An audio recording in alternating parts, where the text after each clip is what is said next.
Queridos amigos, estamos iniciando nuestro programa Ñande Yarañe Nuevo Testamento.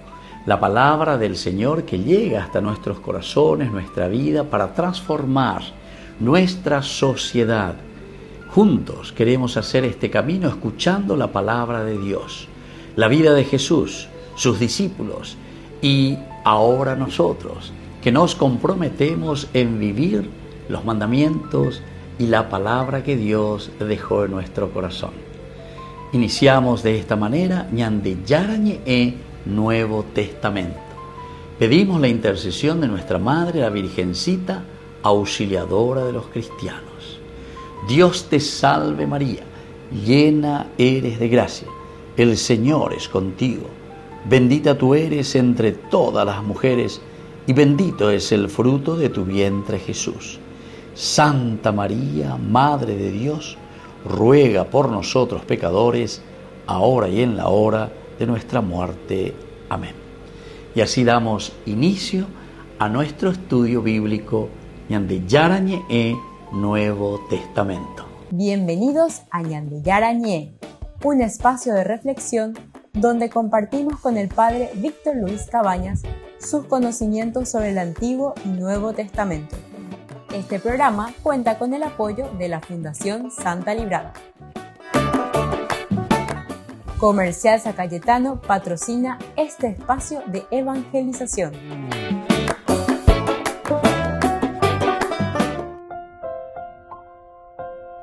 Queridos amigos, estamos iniciando con Ñande Yarañe Nuevo Testamento. Estamos con el Evangelio de San Juan, capítulo 6. Si queremos sintetizar con un título, ¿verdad? Todo el capítulo 6 nos habla del pan de vida. Pero hoy estudiaremos el versículo 9. Capítulo 6, versículo 9 del Evangelio de San Juan. Aquí hay un muchacho que tiene 5 panes de cebada y 2 peces. Pero ¿qué es esto para tantos? ¿Qué es esto para tantos? Desde un aspecto narrativo, es decir, bíblico en la narración, y también en un aspecto histórico vamos a estudiar. Este versículo introduce el elemento concreto que servirá de punto de partida para el signo de la multiplicación. Y hay que tener un punto de partida. Moña pregunta. Porque es interesante también, queridos amigos, que Jesús nunca hace milagros. Estamos con San Juan y por eso luego él utiliza la palabra signos. Upeaña de esta mañana que está en el capítulo 2, las bodas de Caná. Es el signo que realiza allí Jesús. Pero Juan procura evitar la palabra milagro. ¿Por qué? Porque lo milagro suena mucho a mágico. Jesús tiene poder, Jesús hace esto. No, Jesús lo que está haciendo son signos, pero ¿para qué? Para que el hombre entienda que tiene ya el gran milagro en su propia vida, el gran milagro en nuestra propia vida, para hacer el bien, para hacer bien las cosas. Entonces, el milagro, ya que hablan de terminología, el milagro económico en un país. El milagro económico en un país. Entonces, Jesús ya puede tener malabarismo. A veñan de Banco Central lo aparece el lingote de oro, anda y baja plata entero, vea bolsillo, vea. Estilo predicación protestante. Peando y como hay. Y entonces, ¿qué es verdaderamente lo que el Señor nos está predicando y nos está enseñando? No es entonces un evangelio como muchas veces le llaman el evangelio de la prosperidad, o pensamos era así. Entonces como una cuestión mágica. El poder de Dios. ¿Entiendes? Sin embargo, aquí lo que está introduciendo es el hecho de que, miren, aquí hay un muchacho que tiene 5 panes. Y las 5 panes para tanta cantidad de gente, ¿verdad? Y 2 peces. 2 pescados. Y apota con esto. Es nada, ¿verdad? Que es para tanta gente. Pero sin embargo, nos está introduciendo este versículo para entender que este es el elemento básico que servirá como punto de partida después para el signo de Jesús. Después del cálculo insuficiente de Felipe y la intervención mediadora de Andrés, aparece ahora un muchacho anónimo con una provisión mínima de alimento. Provisión mínima. 5 panes a 2 pescados. ¿Va con eso? Este relato constituye deliberadamente, porque está bien pensado por el autor sagrado, una tensión entre pequeñez y desproporción. Muy pequeño, 5 y 2, para una desproporción de 5.000 varones, sin contar las mujeres y los niños, ¿verdad? Entonces los recursos existen, pero son absurdamente insuficientes frente a la cantidad de gente, a la magnitud de la multitud. La expresión griega ti estin tauta, eis tosutos, tin estin tauta, eis tosutos, en griego, pronunciada, ¿qué significa? ¿Qué es esto para tantos? ¿Qué es esto para tantos? Es una pregunta retórica, ¿verdad? Resume más bien nuestra lógica, ¿verdad? Porque nosotros estamos pensando humanamente hablando, desde nuestra lógica. Y por lo tanto, esta lógica humana de un límite cuantitativo. Sin embargo, el evangelista, es decir, San Juan, nos está preparando para otra cosa, el escenario donde la acción divina se va a manifestar, precisamente a partir de lo insuficiente. Oñe insistieterei. ¿Pero qué es esto? ¿Pero qué es esto? En cuanto que uno solamente fríamente calcula 200 denarios, humildemente es más práctico y dice, bueno, pero la llaverecoa. Pero ¿cuál la llaverecoa? Bueno, y tengo la llaverecoa 5 pan, tengo la llaverecoa y 2 pescados, pero ñame ena, ñande yara, ñamoitan de popa. Así es que esta segunda parte, en un sentido histórico, los panes de cebada estaban asociados con las clases populares campesinas del mundo antiguo. La cebada era más barata y menos apreciada que el trigo, siendo consumida especialmente por los sectores pobres de la sociedad. Esto sitúa el episodio dentro de un ambiente de sencillez y precariedad económica. Además, el detalle de los 2 peces refleja la alimentación típica de las aldeas cercanas al mar de Galilea, donde el pescado seco o salado era parte común de la dieta cotidiana. El relato no presenta recursos extraordinarios, sino alimentos humildes que son propios de la economía rural de la subsistencia. Ese también es otro elemento importante. Además de ese poco, 5 panes y 2 pescados, también te está diciendo que es un alimento muy sencillo, ¿verdad? De la vida campesina, de la vida rural. Volvemos enseguida con más de Yarañe Nuevo Testamento.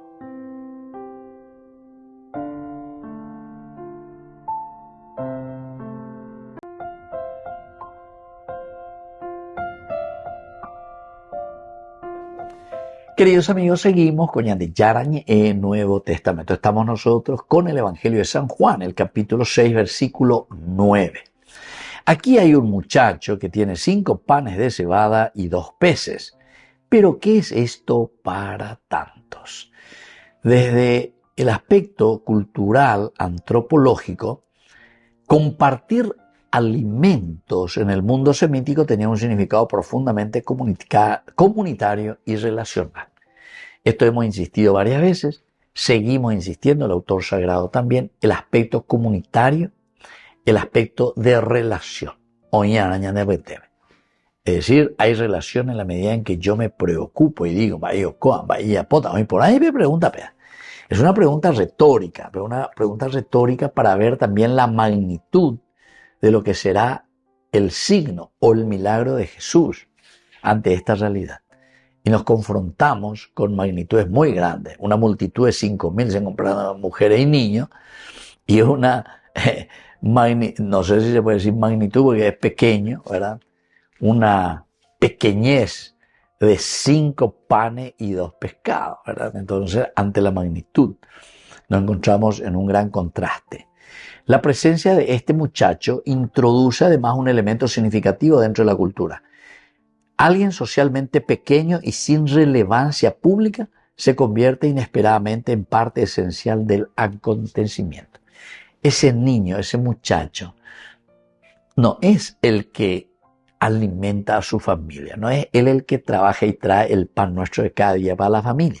Vean con la túa, vean con la ruin, la mamá, el papá son los responsables. Pero sin embargo, dentro de esta pequeñez, este muchacho que no produce nada, este muchacho, por eso, esta es la simbología, queridos amigos. ¿Por qué es un muchacho, un niño todavía? Porque está queriendo decir, a pesar de su pequeñez, por una parte es capaz de compartir lo poco que tiene, poquedad, pero ¿le ofrezco a quién? Le ofrezco a Dios. Entonces este texto refleja cómo las comunidades rurales sobrevivían mediante cooperación y distribución limitada de recursos sencillos. Recursos sencillos. ¿Cuál llevaré? Se ave más que eso no coy. El muchacho significa todo eso, ¿verdad? La pequeñez, la simplicidad. Rápidamente la coy, bueno, amoy a vende pobeña de yara. De un aspecto antropológico, este versículo revela una dinámica profundamente humana, la tendencia a despreciar lo pequeño frente a problemas inmensos. Y eso es lo que nos pasa a todos, ¿verdad? Tú chiteas ese problema a un día, o me dicen de ti, fórmula IBT, andere, y bueno, ¿qué vas a hacer? La ande proponía y gran cosa don yapoy a lleva, gran cosa don yapoy no me eñan. Entonces, estamos medio acostumbrados a despreciar lo pequeño frente a los problemas inmensos, grandes. Andrés entonces reconoce la existencia de los recursos, pero inmediatamente los relativiza también, o relativiza mediante esa comparación con la magnitud de la necesidad. Es decir, estos 5 panes y estos 2 pescados también, ¿qué son esto, verdad? ¿Qué son? Entonces está reduciendo ante la magnitud del problema. Reduce, está diciendo,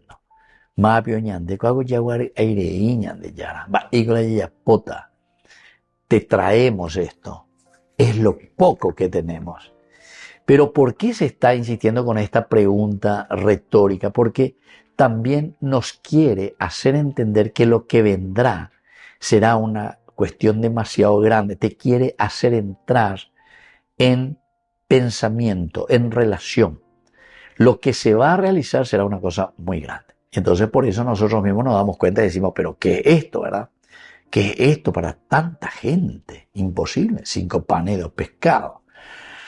El ser humano suele evaluar la realidad desde criterios de proporcionalidad visible. Proporción. Aquí tengo, y mira por la cantidad, aquí tengo, vaya ya ponta. ¿Cómo voy a cortar esta torta, por decirlo así? El relato comienza precisamente desde esa fragilidad. El término griego, paidarion, muchacho o niño pequeño, sugiere vulnerabilidad y aparente insignificancia social. Insignificancia social. Este niño, este jovencito, como hago, lleva. Hay una insignificancia total en este jovencito. Pero será él entonces, dentro de su poquedad, dentro de lo insignificante, que va a ofrecer aparente insignificancia social. El texto así desarrolla una antropología donde Dios actúa no desde la autosuficiencia, sino desde aquello que parece insuficientemente pequeño y marginal. Atención, esto nos está indicando de que Dios actúa desde lo que es insignificante, desde lo que es pequeño, desde lo que es marginal.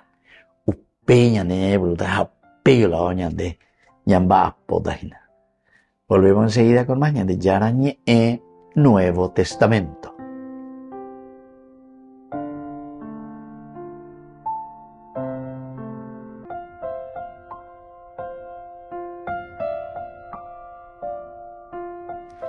Queridos amigos, seguimos con Ñandi Yarañe en Nuevo Testamento. Estamos con el Evangelio de San Juan, capítulo 6, versículo 9.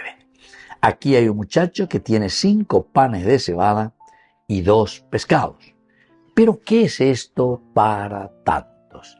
Esta última preguntita, ¿qué es esto para tantos?, nos está mostrando la magnitud de lo que vendrá después. Es decir, tan poca cosa, 5 pescados, 2 pescados y 5 panes, pero ¿qué es esto ante la magnitud? No es como el primero, ni 200 denarios no vamos a poder comprar pan suficiente para darle de comer a toda esta gente. Entonces, palabras claves que tenemos, cricinos, de cebada, humilde, perteneciente a los pobres. Ustedes dicen la cricinos. Este adjetivo describe específicamente el tipo de pan mencionado en el relato. Desde el aspecto gramatical, funciona como un calificativo del pan, distinguiéndolo del pan de trigo, considerado de mayor calidad en el mundo antiguo, el trigo y la cebada. Y aquí entonces como diciendo, ¿qué es lo que necesitamos para alimentar, verdad? ¿De qué le vamos a alimentar a este pueblo? Para alimentar, ¿verdad?, a este pueblo. De un aspecto exegético, este evangelista no menciona la cebada accidentalmente. No se menciona, ¿verdad?, de una manera accidental, sino que este detalle subraya el carácter humilde de los recursos disponibles. Recursos disponibles. Es un detalle muy importante. Esto es lo que tenemos. Entonces se subraya, este es el recurso que nosotros poseemos. El signo de Jesús no parte de abundancia aristocrática, sino de alimento asociado a sectores populares y pobres. Está mucho más asociado entonces con esa humildad, con esa pobreza, con esa sencillez. En este caso se insiste más todavía porque es cebada, da chío. Imagínense, muy interesante, ¿verdad?, cómo está presentando el autor sagrado. El relato revela de esta manera una lógica teológica donde lo sencillo y lo marginal se convierte en materia de manifestación divina. Y ande ya hemos oído, aquí hay un niño, ya va con la mitad oyapota, va el oyapota. Un niño no puede, porque todavía no es su etapa para mantener una familia. Pero sin embargo, a través de este niño, de la poquedad de este niño, de la humildad y la sencillez, es que se va a lograr éxito. Entonces, la lógica teológica siempre está apuntando hacia lo sencillo y lo marginal. A través de lo sencillo y lo marginal que utiliza Dios es que nosotros vamos a conquistar poco a poco esa gracia del Señor. Hay una segunda palabrita que es el paidarion, es decir, este muchacho pequeño, figura socialmente insignificante. Paidarion, paidarion, este muchachito. Cuando anda en Mongarui, cuando va a Poi, socialmente era insignificante. El término paidarion designa a un niño o muchacho joven sin autoridad ni relevancia pública dentro de la estructura social antigua. O sea que no tiene gran fuerza, no tiene mucho que hacer ni ofrecer todavía ese muchacho. Entonces San Juan, el evangelista, utiliza esta figura para mostrar un patrón recurrente de la revelación bíblica. Dios frecuentemente actúa a través de aquellos que parece pequeño. Dios actúa a través de aquello que parece pequeño. Anda, bebé, 5 panes, 2 pescados. Para tanta gente. Este muchacho, el paidarion, no posee poder ni prestigio. Incluso es anónimo, ¿verdad? Porque dice nomás, aquí hay un muchacho, aquí hay un niño, un paidarion. pero su disponibilidad se convierte en un punto de partida para el signo. A ver, la ñandeña, mañaya, esaina, es la disponibilidad de este muchacho. Oñemoín, ábeme, añemoín de pobre, va el ayapota, va ese yapota, disponibilidad. Y se convierte en ese punto de partida para el signo que se va a realizar.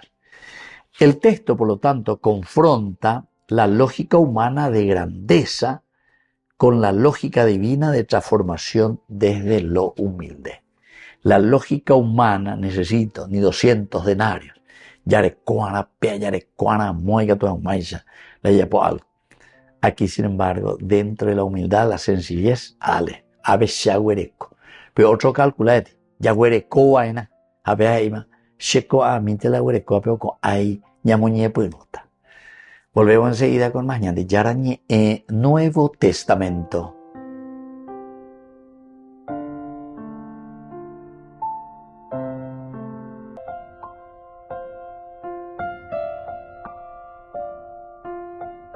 Queridos amigos, seguimos con Ñande Yarañe, Nuevo Testamento. Estamos con el Evangelio de San Juan, capítulo 6, versículo 9.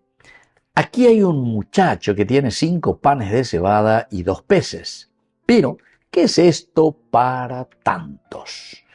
Queridos amigos, uno se pregunta y dice, bueno, el año de sea, ¿qué es lo que el autor sagrado quiere transmitirnos con este versículo 9? En primer lugar, Dios puede obrar grandes signos a partir de recursos humildes o sencillos.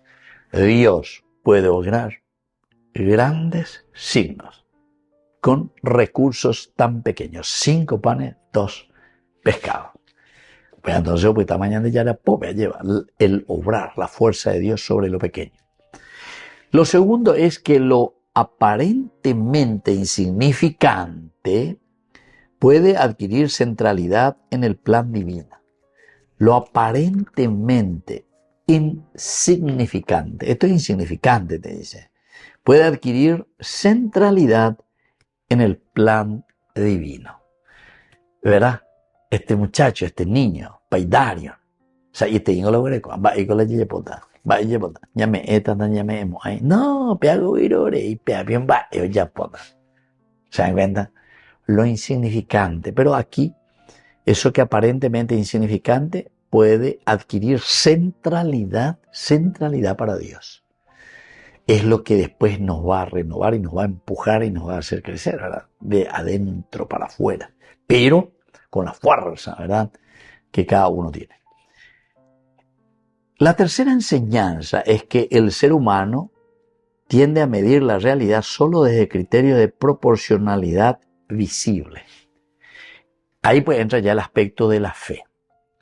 Va el oikota, va el oikota, y el otro simplemente se vuelve en un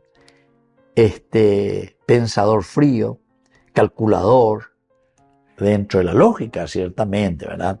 Pero nosotros siempre tendemos a medir nuestra realidad desde esos criterios de proporcionalidad.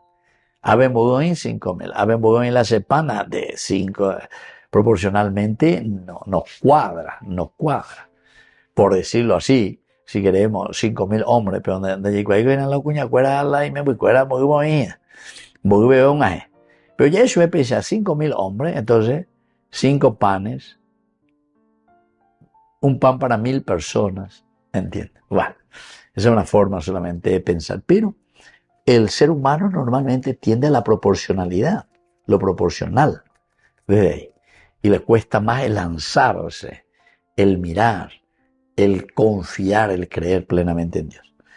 La cuarta enseñanza es que la solidaridad y el compartir forman parte esencial de la vida comunitaria bíblica. Solidaridad y el compartir. Solidaridad y el compartir. Estos dos elementos forman parte esencial de la vida comunitaria bíblica.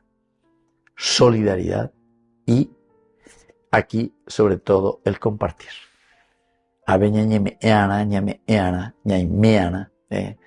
Esa es una enseñanza maravillosa. Una quinta enseñanza, queridos amigos, es que Cristo transforma la lógica de escasez en una lógica de abundancia y revelación. Escasea todo, no hay por imagen, ayema. Sin embargo, ante esa escasez es que el Señor transforma la lógica en una lógica de abundancia y de revelación. Lógica de abundancia y revelación. Y porque después nos va a decir que sobraron, de eso que faltaba, de eso que no teníamos, e incluso que nos desanimamos y decíamos, imposible. Sin embargo, aquí nos está mostrando que todo también es posible. Queridos amigos, nos vamos despidiendo por el día de hoy. Les dejo la bendición del Señor, el Padre y el Hijo y el Espíritu Santo. Amén. Y hasta la próxima con más Ñandi Yarañe, Nuevo Testamento. Con esto concluimos nuestro programa Ñandi Yarañe con el Padre Víctor Luis Cabañas. Les invitamos a todos a seguirnos todos los días por los medios de comunicación y también en nuestras redes sociales, Facebook, Instagram, YouTube. Que Dios los bendiga y proteja. Este programa cuenta con el apoyo de la Fundación Santa Librada.